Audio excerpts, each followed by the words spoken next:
30 ദിവസത്തിലേറെ തടവിൽ കഴിയുന്ന മന്ത്രിമാരെയും മുഖ്യമന്ത്രിമാരെയും പുറത്താക്കാനുള്ള ബില്ലിൽ നിന്ന് തനിക്ക് ഇളവ് നേടാനുള്ള അവസരം പ്രധാനമന്ത്രി നരേന്ദ്രമോദി നിഷേധിച്ചെന്ന് കേന്ദ്രമന്ത്രി കിരൺ റിജിജു. ഗുരുതരമായ ക്രിമിനൽ കേസുകളിൽ തുടർച്ചയായി 30 ദിവസം തടവിൽ കഴിയുന്ന പ്രധാനമന്ത്രി, മുഖ്യമന്ത്രി, മന്ത്രിമാർ എന്നിവരെ പുറത്താക്കാൻ നിർദ്ദേശിക്കുന്ന ബില്ലിൽ തനിക്ക് ഇളവുണ്ടാകരുതെന്ന് പ്രധാനമന്ത്രി ആവശ്യപ്പെട്ടെന്നാണ് മന്ത്രി പറഞ്ഞത്. ബില്ലുമായി ബന്ധപ്പെട്ട് മന്ത്രിസഭയിലെ ചർച്ചയിൽ പ്രധാനമന്ത്രിക്ക് ഇളവ് നൽകണമെന്ന നിർദ്ദേശം ഉയർന്നിരുന്നു. എന്നാൽ നരേന്ദ്രമോദി ഇത് നിഷേധിക്കുകയായിരുന്നു. പ്രധാനമന്ത്രിയും രാജ്യത്തെ പൗരനാണ്. അദ്ദേഹത്തിന് പ്രത്യേക സംരക്ഷണം ഉണ്ടാകേണ്ട കാര്യമില്ല. ഭൂരിഭാഗം മുഖ്യമന്ത്രിമാരും നമ്മുടെ പാർട്ടിയിൽ നിന്നാണ്. നമ്മുടെ ആളുകൾ തെറ്റു ചെയ്താൽ അവരെയും പദവികളിൽ നിന്ന് നീക്കണം. ധാർമ്മികതയ്ക്കും എന്തെങ്കിലും അർത്ഥമുണ്ടാകണം. ധാർമ്മികതയാണ് കേന്ദ്രബിന്ദുവെന്നതിനാൽ പ്രതിപക്ഷം ഈ ബില്ലിനെ സ്വാഗതം ചെയ്യും, പ്രധാനമന്ത്രി പറഞ്ഞതായി റിജിജു പറഞ്ഞു. സംസ്ഥാന സർവീസ് ജീവനക്കാർക്കും അധ്യാപകർക്കും 1 ഗഡു ക്ഷാമബത്ത അനുവദിച്ചു. സർവീസ് പെൻഷൻകാർക്കുള്ള ക്ഷാമാശ്വാസവും 1 ഗഡു അനുവദിച്ചതായി ധനമന്ത്രി KN ബാലഗോപാൽ അറിയിച്ചു. UGC, AICTE, മെഡിക്കൽ സർവീസസ് ഉൾപ്പെടെയുള്ളവർക്കും DA, DR വർധനവിന്റെ ആനുകൂല്യം ലഭിക്കും. സെപ്റ്റംബർ 1 ലഭിക്കുന്ന ശമ്പളത്തിനും പെൻഷനുമൊപ്പം പുതിയ ആനുകൂല്യം കിട്ടിത്തുടങ്ങും. ഇതുവഴി സർക്കാരിന്റെ വാർഷിക ചെലവിൽ ഏകദേശം 2000 കോടി രൂപയുടെ വർധനമുണ്ടാകും.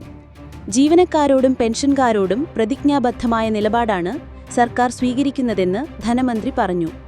ഈ വർഷം 2ാമത്തെ ഗഡു DA, DR ആണ് ഇപ്പോൾ അനുവദിച്ചത്.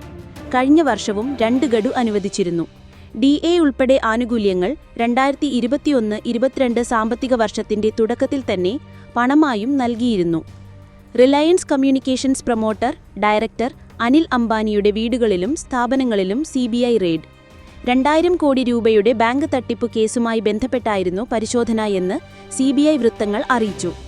അനിൽ അംബാനിയുടെ മുംബൈയിലെ വസതിയടക്കം റിലയൻസ് കമ്മ്യൂണിക്കേഷനുമായി ബന്ധമുള്ള 6 ഇടങ്ങളിലായിരുന്നു പരിശോധന. സ്റ്റേറ്റ് ബാങ്ക് ഓഫ് ഇന്ത്യയ്ക്ക് 2000 കോടി രൂപയുടെ നഷ്ടമുണ്ടാക്കിയതിന് റിലയൻസ് കമ്മ്യൂണിക്കേഷനെതിരെ CBI case register ചെയ്തിട്ടുമുണ്ട്.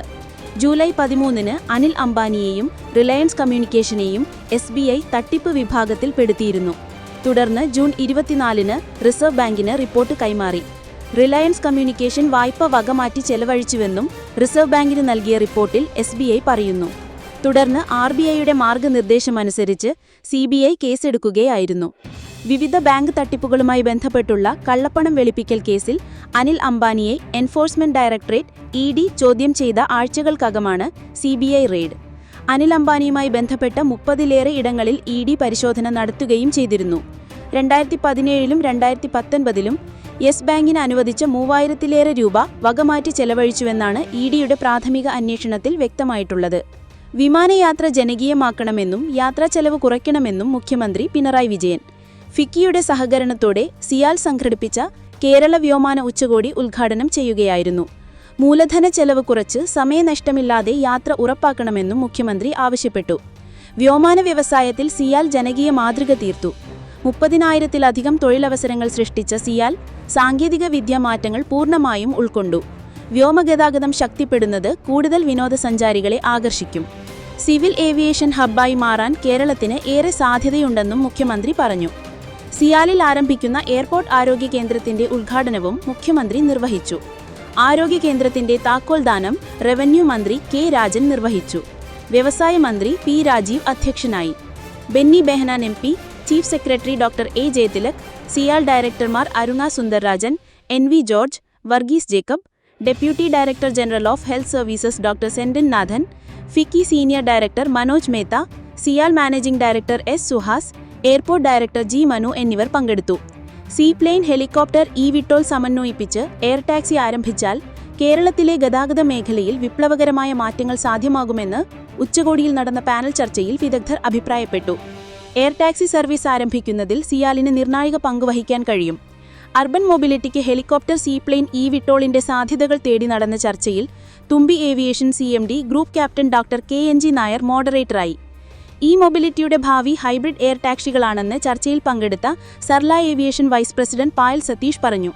Munnar, Thekkady, Alappuzha, Sabarimala എന്നിവിടങ്ങളിലേക്ക് എയർ ടാക്സി സാധ്യമാണ്. സിയാലിൽ ഓപ്പറേഷണൽ ഹബ് തുടങ്ങാൻ താൽപ്പര്യമുണ്ടെന്നും അവർ പറഞ്ഞു. തീർത്ഥാടന വിനോദസഞ്ചാര കണക്ടിവിറ്റിക്ക് ഹൈബ്രിഡ് എയർ ടാക്സി മികച്ചതാണെന്നും അവർ ചൂണ്ടിക്കാട്ടി. സീപ്ലെയിൻ ഓപ്പറേഷൻ നടത്തുന്നതിനായി കൂടുതൽ അടിസ്ഥാന സൗകര്യം ഒരുക്കണമെന്ന് de Havilland aircraft of Canada limited India RSO പ്രതിനിധി സായിദ് കമ്രാൻ ഹുസൈൻ പറഞ്ഞു. റോഡുകൾക്കായി അടിസ്ഥാന സൗകര്യം ലഭ്യമല്ലാത്ത സ്ഥലങ്ങളിൽ സീപ്ലെയിൻ അനുയോജ്യമാണെന്ന് ചിപ്സൺ CMD സുനിൽ നാരായൺ അഭിപ്രായപ്പെട്ടു. ഹെലികോപ്റ്റർ ഓപ്പറേഷനായി കൂടുതൽ ഹെലിപാഡുകൾ ആവശ്യമാണ്. ഒറ്റ എഞ്ചിൻ ഹെലികോപ്റ്ററുകൾക്ക് റൂഫ് ടോപ്പുകളിൽ നിന്ന് പറന്നുയരാനുള്ള അനുമതി നൽകണമെന്നും പാനൽ ചർച്ചയിൽ പങ്കെടുത്തവർ അഭിപ്രായപ്പെട്ടു. കേരളത്തിലെ വ്യോമാന സൗകര്യങ്ങളും നിക്ഷേപ സാധ്യതകളും പ്രയോജനപ്പെടുത്തുക, കേരളത്തെ ആഗോള വ്യോമാന കേന്ദ്രമാക്കി മാറ്റുക, പ്രാദേശിക ഏവിയേഷൻ ലോജിസ്റ്റിക്സ് ഹബ്ബ് ശക്തിപ്പെടുത്തുക, digital air travel MRO ecosystem എന്നിവയെക്കുറിച്ച് കൂടുതൽ അവബോധമുണ്ടാക്കുക തുടങ്ങിയ ലക്ഷ്യങ്ങളോടെയാണ് ഉച്ചകോടി സംഘടിപ്പിക്കുന്നത്. ഏവിയേഷൻ മേഖലയിലെ തന്ത്രപ്രാധാന്യമായ മാറ്റങ്ങൾ, നയരൂപീകരണം, അടിസ്ഥാന സൗകര്യ വികസനം തുടങ്ങിയവ ഉച്ചകോടി ചർച്ച ചെയ്യും. ഉച്ചകോടി ഞായറാഴ്ച സമാപിക്കും. സമാപന സമ്മേളനം Kochi municipal corporation mayor M. Anilkumar ഉദ്ഘാടനം ചെയ്യും. അനധികൃത വായ്പ വെപ്പ് റാക്കറ്റുകളുമായി ബന്ധപ്പെട്ട് കർണാടകത്തിലെ കോൺഗ്രസ് MLA KC വീരേന്ദ്ര പപ്പി അറസ്റ്റിലായ സംഭവത്തിൽ തെളിഞ്ഞത് രാജ്യാന്തര വായ്പ വെപ്പ് റാക്കറ്റിനെക്കുറിച്ചുള്ള വിവരങ്ങളാണെന്ന് എൻഫോഴ്സ്മെന്റ് ഡയറക്ടറേറ്റ് ED പറഞ്ഞു. രാജ്യവ്യാപകമായി 2 ദിവസം കൊണ്ട് നടത്തിയ പരിശോധനയിൽ സിക്കിമിൽ നിന്നാണ് പപ്പി അറസ്റ്റിലായത്. ചിത്രദുർഗ മണ്ഡലത്തിൽ നിന്നുള്ള MLAയാണ് വീരേന്ദ്ര പപ്പി. വീരേന്ദ്രയുടെ വസതികളിലും സ്ഥാപനങ്ങളിലും പരിശോധനയിൽ 12 കോടി രൂപയും 1 കോടി മൂല്യമുള്ള വിദേശ കറൻസിയും 6 കോടി രൂപ വില വയ്ക്കുന്ന ആഭരണങ്ങളും 10 കിലോ വരുന്ന വെള്ളി വസ്തുക്കളും 4 വാഹനങ്ങളും പിടിച്ചെടുത്തു.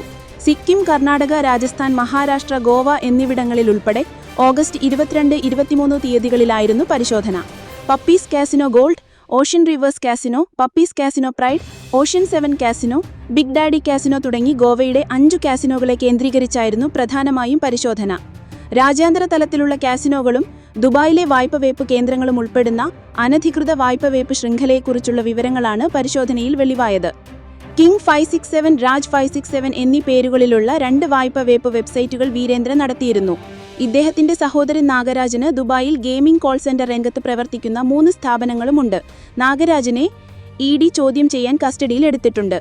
യൂത്ത് കോൺഗ്രസ് സംസ്ഥാന പ്രസിഡന്റ് സ്ഥാനം ഒഴിഞ്ഞെങ്കിലും രാഹുൽ മാങ്കുട്ടത്തിലിനെതിരെ യൂത്ത് കോൺഗ്രസിൽ നിന്ന് തന്നെ ആരോപണങ്ങൾ ഉയരുന്നു. എറണാകുളം ജില്ലയിലെ യൂത്ത് കോൺഗ്രസ് ഭാരവാഹികളുടെ വാട്സാപ്പ് ഗ്രൂപ്പിൽ രാഹുലിന്റെ പെരുമാറ്റ ദൂഷ്യം മൂലം 2 പെൺകുട്ടികൾ KSU വിട്ടു, രാഷ്ട്രീയ പ്രവർത്തനം അവസാനിപ്പിച്ചുവെന്നും ജില്ലാ സെക്രട്ടറിമാരിൽ ഒരാൾ സന്ദേശം അയച്ചു. എന്നാൽ ഗ്രൂപ്പിൽ അംഗമായിരുന്ന രാഹുലിനെ ഒഴിവാക്കിയ ശേഷമാണ് ജില്ലാ സെക്രട്ടറി ശബ്ദ സന്ദേശം അയച്ചത്. എന്നാൽ ഗ്രൂപ്പിലെ ചർച്ച ചോർന്നതോടെ അതേ ചൊല്ലിയായി തർക്കം. ഇതിനിടെ സന്ദേശം ഡിലീറ്റ് ചെയ്തു. തർക്കം രൂക്ഷമായതോടെ ഗ്രൂപ്പ് അഡ്മിൻ ഉള്ളിയാക്കി ജില്ലാ നേതൃത്വം തലയൂരി. ഇടുക്കി ഇടമലക്കുടിയിൽ കടുത്ത പനിയും വയറിളക്കവും ബാധിച്ച് 5 വയസ്സുകാരൻ മരിച്ചു. കൂടല്ലാർകുടി സെറ്റിൽമെന്റിൽ മൂർത്തിയുടെയും ഉഷയുടെയും മകൻ കാർത്തിക്കാണ് മരിച്ചത്. ഏതാനും ദിവസങ്ങളായി കടുത്ത പനിയും വയറിളക്കവും ബാധിച്ച് അവശനായ കുട്ടിയെ മഞ്ചലിൽ ചുമന്നാണ് ആനക്കുളത്തെത്തിച്ചത്. ആനക്കുളത്ത് നിന്ന് വാഹനത്തിൽ ശനിയാഴ്ച വൈകുന്നേരമോടെ അടിമാലി താലൂക്ക് ആശുപത്രിയിൽ എത്തിച്ചിരുന്നെങ്കിലും മരിച്ചു. ഇടുക്കി മെഡിക്കൽ കോളേജിൽ പോസ്റ്റ്മോർട്ടം നടത്തിയ ശേഷം മൃതദേഹം ബന്ധുക്കൾക്ക് വിട്ടുകൊടുത്തു. ദമ്പതികളുടെ 4 മക്കളിൽ മൂന്നാമനാണ് മരിച്ച കാർത്തിക്. മഴ പെയ്തതിനു പിന്നാലെ റോഡ് ഗതാഗത യോഗ്യമല്ലാതായെന്ന് നാട്ടുകാർ പറയുന്നു. ഇടമലക്കുടിയിലേക്ക് വാഹനം സഞ്ചരിക്കാൻ കഴിയുന്ന വഴി സൗകര്യമില്ലാത്തതിനാൽ 13 കിലോമീറ്റർ ചുമന്നാണ് മൃതദേഹം സംസ്കരിക്കാനായി കൂടല്ലാർകുടിയിലേക്ക് എത്തിച്ചത്.